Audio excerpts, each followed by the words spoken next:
Okay, so inequalities with lots going on. You solve them just like you do equations. Just keep in mind that different rule. That if you choose to divide both sides by a negative or multiply both sides by a negative, you got to flip the inequality symbol. So in the top left here, I'm going to subtract 8u from both sides. That way I collect my u's. And 5 minus 8, oh, I can't undo that. 5 minus 8 makes negative 3.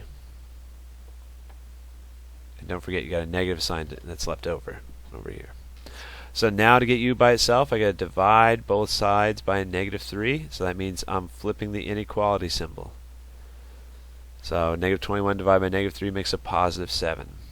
So in interval notation, I'll graph this one, but if you have trouble with graphing the solution, just check out the other videos we have on graphing solutions to inequalities.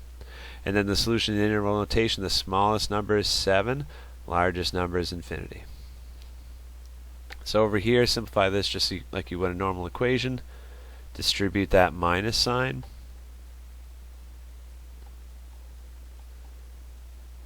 So I'm going to collect my k's over here. 4k minus 1k makes 3k. And then I need to have my k's all together, so I'm just dealing with one of them instead of having two terms with k in them. So I'm going to subtract 3k from both sides. 7 minus 3 makes 4k. Then I'm trying to get k by itself, so let's add 26 to both sides. So get 28 is greater than or equal to 4k. And then we're trying to get k by itself, so that says 4 times k. The opposite, we'll divide both sides by 4. So that makes 7.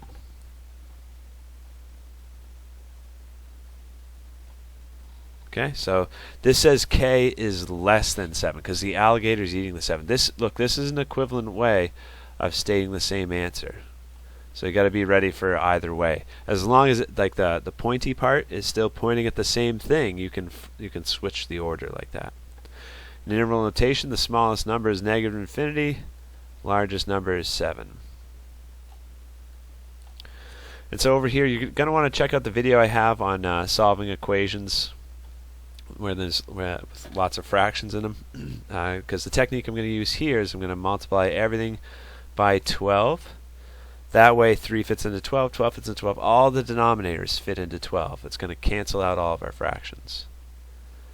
So you multiply that over here, 6 fits into 12 2 times. So the remaining 2 times 5 makes 10. So 4 fits into 12 3 times. 3 times 1 makes 3. And then we have 12 times 12 fits into 12 1 time, so 7 times 1 makes 7.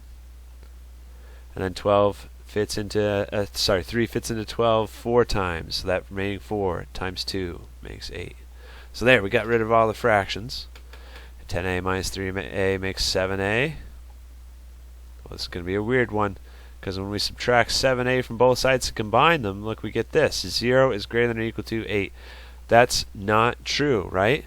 So that means this is false for all real numbers. This equation has no solution. Is that probably a better way of writing it? No solution.